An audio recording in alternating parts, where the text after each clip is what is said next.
A lot of organizations have started to get a menopause policy, Yes. which is great, or, like a menopause friendly, or they get an accreditation, which is great because we're getting that education, just like key learning about what is the menopause.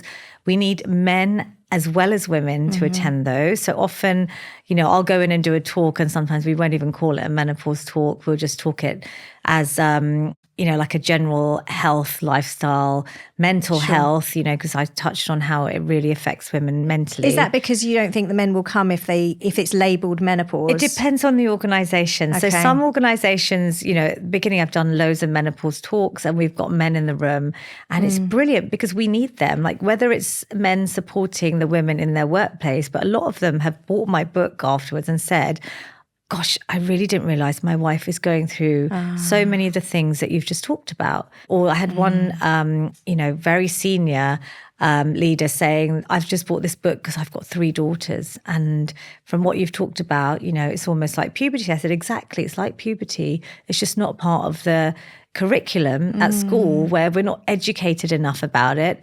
So when I get men on board, I think that's the key. We need to obviously keep talking about it, but also it's uncomfortable for women to talk about it in the workplace. We have to try and keep this momentum up.